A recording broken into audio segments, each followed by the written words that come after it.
History is not a series of sudden moments. It is built quietly through habits, systems, and decisions repeated over time. Before there were nations, before borders hardened and rules were enforced, people lived, worked, competed, and organized their world in ways that felt natural to them. This series explores those early patterns, not through heroes or headlines, but through the structures that formed beneath everyday life. These are the echoes that shaped the world we recognize today. Around 3100 BCE, the human world was not unified, but it was no longer scattered. Across multiple regions, people had settled into permanent communities, learned to shape landscapes, and begun producing more than they immediately needed to survive. Agriculture had spread widely. Rivers were being managed. Villages had grown into towns. Population density was increasing in places where land, water, and climate allowed long-term stability. Yet the world was still deeply regional. There was no shared calendar, no common language, no global awareness. What connected humanity was not communication, but pressure. Similar challenges were emerging in different places at roughly the same time, even though those places had no contact with one another. Food production created surplus. Surplus created storage. Storage created inequality. Inequality demanded organization. In some regions, authority was beginning to formalize.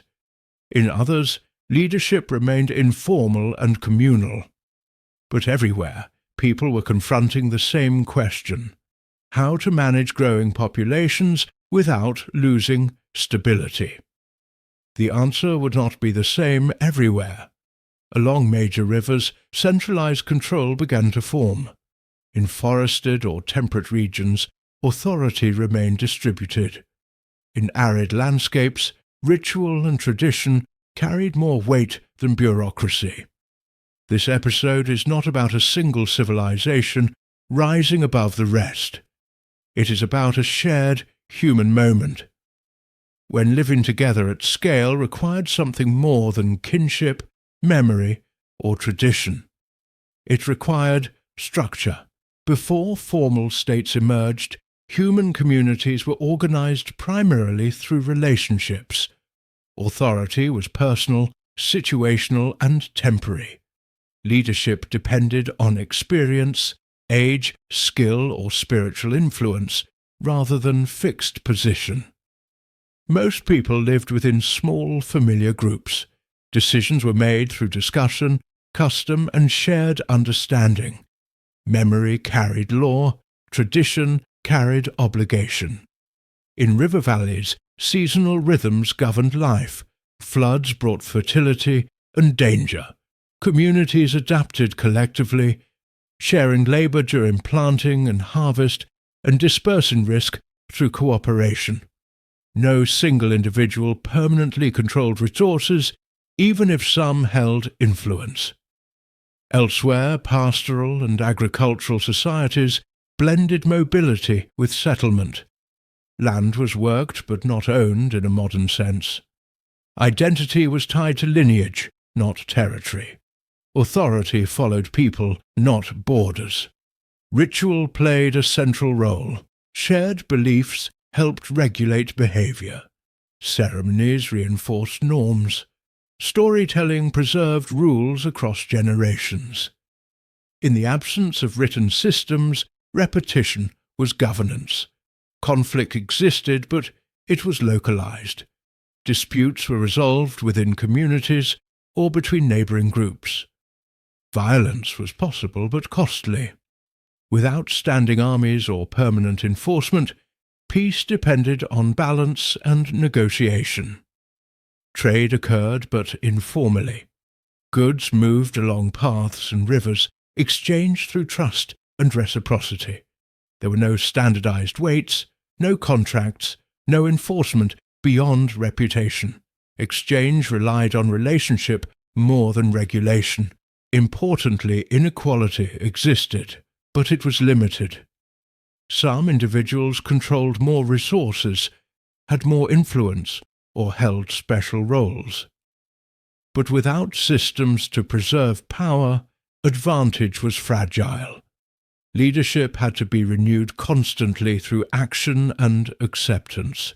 Children grew up watching authority function as something flexible. Rules changed with circumstances. Decisions responded to immediate needs. Identity came from belonging, not obedience. This world was not chaotic, it was adaptive, but adaptation has limits. As populations grew and settlements became permanent, older methods of organization began to strain. Memory could no longer track obligations across thousands of people. Tradition struggled to resolve disputes between unrelated groups. Shared belief alone could not coordinate large-scale labor. The systems that once worked began to feel insufficient, not because they were wrong, but because the world had changed. Life before structure was stable only at a certain scale. That scale was being exceeded. Pressure did not arrive suddenly. It accumulated quietly, driven by success. Agriculture produced surplus, but surplus required protection. Stored food attracted theft. Irrigation demanded coordination. Seasonal flooding needed prediction and response. What had once been optional cooperation became essential. Population density intensified these pressures. More people meant more labor, but also more conflict. Disputes over land, water, and access increased. Informal negotiation struggled to resolve issues when communities grew beyond personal familiarity. Environmental forces amplified strain. In river-based societies, floods could nourish or destroy. Predicting them became critical. Managing canals, dikes, and fields required planning across generations. Mistakes carried consequences for entire regions. Elsewhere, climate variability pushed communities to adapt or migrate. Competition increased as groups converged on fertile land. Conflict became harder to avoid. Trade networks expanded. Goods moved farther. Materials crossed regions. Exchange required trust beyond personal relationship. Without standardized systems, disputes became common and costly. The old tools of governance, memory, ritual, reputation, were no longer enough. Pressure demanded predictability. Predictability demanded record. Record demanded authority. In some regions, spiritual leaders gained influence by interpreting natural cycles. In others, military leadership became more prominent as defense grew necessary. In still others, elders consolidated control through lineage and inheritance. What unified these responses was direction. Power began to concentrate. Not because people wanted domination, but because coordination required decision-making that could not be endlessly negotiated. Someone had to decide when to plant, when to build, when to store, and when to distribute. Pressure transformed leadership from temporary to permanent, and permanence changed everything. Organization emerged as a response to complexity. In river valleys, such as the Nile and Tigris-Euphrates, centralized administration took shape. Labor was coordinated at scale. Surplus was collected, measured, and redistributed. Roles became specialized. Writing appeared not as literature, but as accounting. Marks tracked grain. Symbols recorded labor. Records preserved obligation beyond memory. Bureaucracy was born from necessity, not ambition. Elsewhere, organization followed different paths. In parts of East Asia, ritual authority structured communities. In Europe, collective monument building organized labor without permanent states. In the Americas, agricultural villages coordinated through seasonal cycles and shared tradition. There was no single model. But everywhere, organization separated decision-making from daily labor. Authority became something that existed even when leaders were absent. Systems began to outlast individuals. This was the critical shift. Once systems exist, they reproduce themselves. Records demand maintenance. Storage demands oversight. Distribution demands rules. Organization creates momentum. Communities that organized efficiently survived pressure better. Their systems spread or were imitated. Authority became associated with stability. What began as coordination slowly hardened into governance. Authority became visible. In some regions, kingship emerged. Leaders claimed divine connection, linking governance to cosmic order. Obedience became sacred, labor became duty. In others, councils or priesthoods enforced tradition through ritual and law. Authority rested not in force, but in legitimacy, reinforced by belief. What unified these forms was enforcement. Rules were no longer suggestions. They were expectations backed by consequence. Authority could now compel, not merely persuade. This altered daily life. Work was scheduled, resources were allocated, identity became tied to role. People were no longer just members of families or villages. They were subjects of systems. Authority, once flexible, now persisted beyond circumstance. And once established, it demanded continuity. As authority stabilized, culture absorbed it. Children were raised within systems they did not choose. Roles were inherited. Belief reinforced structure. Identity attached to land, ruler, or ritual. Obedience became normal. Hierarchy became expected. Order became identity. Different regions expressed this differently, but the effect was universal. Structure felt natural.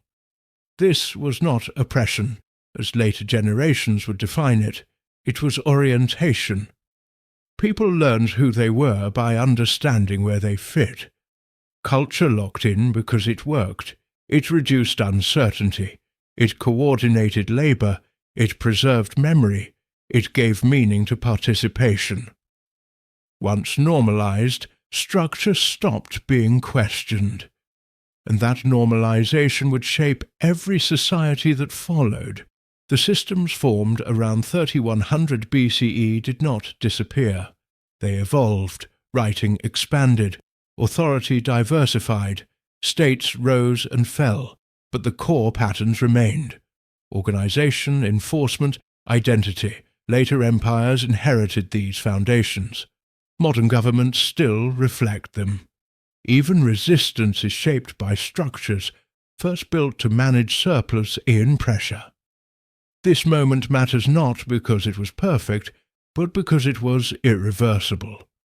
Once humanity learned to live within systems, it never returned to life without them. The past does not disappear when events end. It settles into routines, assumptions, and institutions.